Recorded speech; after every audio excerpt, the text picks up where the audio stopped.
Facebook on school computers, why the district may be lifting a block on social media websites. And we have the results of the mock election, but did they reflect the national vote? We have all the results. Do you remember the parkour guys from the rally?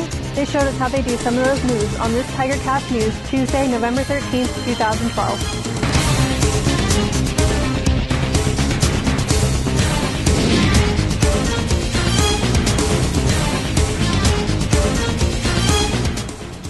Good morning, I'm Caitlin Rowland. And I'm Daniel Wetter. The district is working on a policy to lift a block on social media websites on the network here at Roseville High School. So why now? Robbie Short has the story.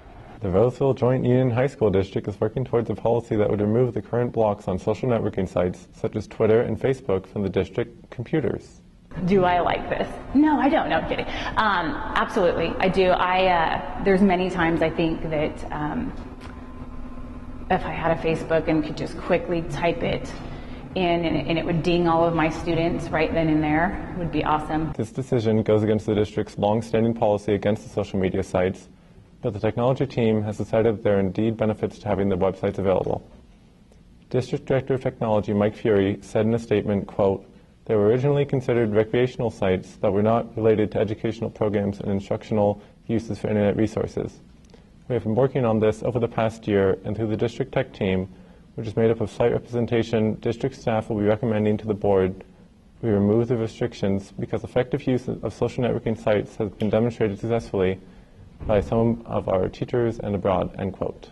Many teachers are excited about the probable policy change. Facebook, for some reason, or Twitter seems to just be more of a common place where kids are checking information rather than their email. So I think that part of it, for me as a teacher, I know they all check their Facebook 5 times a day, but they may not check their email very often. Students we talked to also like the change. Kids find out information about events and stuff going around with school, so it's actually useful having it on campus. The district hopes to lift the blocks by January.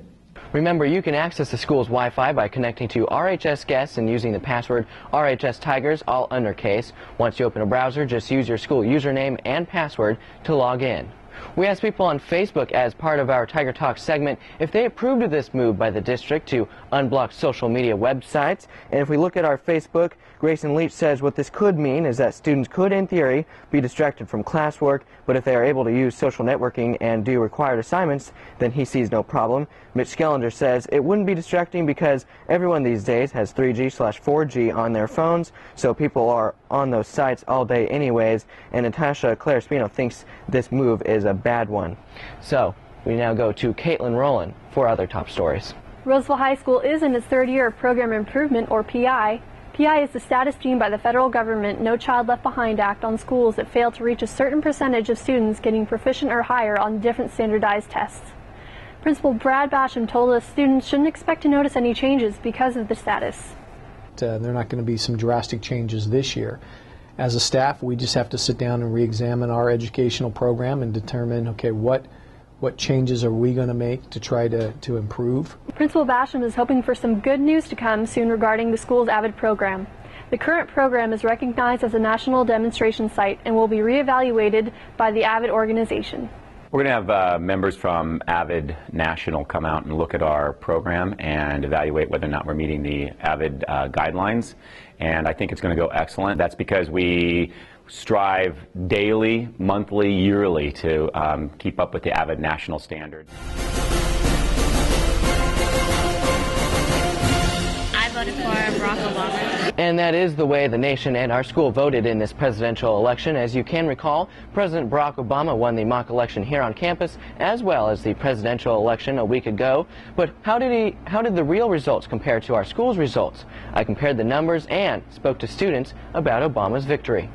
It was a landslide for President Obama, at least that is, here at Roseville High School. I voted for Obama. I voted for Barack Obama. While President Obama beat Governor Mitt Romney by a 14-point percentage margin here on campus in the mock election, it was much closer in the real election. Obama won the popular vote by just 2%, 50% to Romney's 48%. That was kind of surprising, but I mean, things changed really easily with it, and it had been back and forth the entire time. But that's where the differences stop. The electoral vote, both here at Roseville and nationally, was a wash for Obama.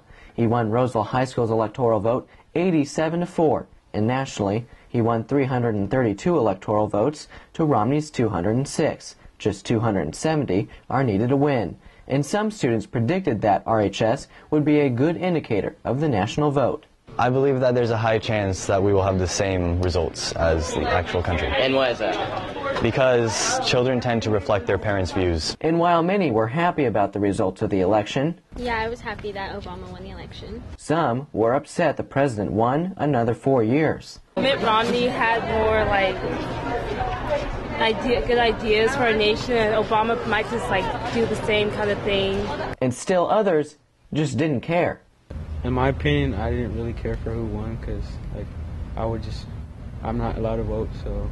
And how did our school's results compare to Placer County? Our county voted for Governor Mitt Romney by a 20-point margin, almost opposite of how our school voted, voting for the Republican 59% to Obama's 39%. Also on the same day as the election, the blood drive was held on campus Tuesday. Student government hosted the event and students were able to donate 112 pints of blood. There was a couple people that their iron wasn't high enough, and then I couldn't donate because my temperature was too high, but a lot of people have been successful in donating, so that's really good. Student government is also holding a canned food drive right now. Students are encouraged to bring food to donate to their second period class. The drive ends Friday. It's not something many students are able to do, that is, fly a plane. Senior Chris Vogel is well on his way to getting his pilot's license and has already flown solo. He told us about one of the scarier moments while training. I was getting ready to land in the wind, and then the plane just shook and went straight up. I had to recover from that. My instructor took the controls because we almost crashed it like that, but it was pretty crazy. Everyone loved their stunts during the Fall Sports Rally a couple weeks ago. We caught up with them to see how they really do parkour. We do a sport called parkour, which is a discipline from getting to point A to point B the fastest, most efficient way possible using your body to the fullest. We're technically called free runners because we flip. It's a freedom of expression sort of thing. So right now I'm going to teach you a flatland side flip, and then for more advanced, Nate's going to go up for a step-up side flip. Yeah. What you do, it depends on which way you go. You plant your first foot for stability, your second foot for power, and this is going to give you upward momentum, and as you throw your hand up, that's going to get your height, and you're going to go over, touch with your leg, and you're going to follow through with it and keep your head straight, and that's going to keep you in the tunnel motion. Do a step up front. I'm going to put my foot up as I run, and I'm going to tuck and hopefully land. So let's do it. Oh yeah, I was like 4 times.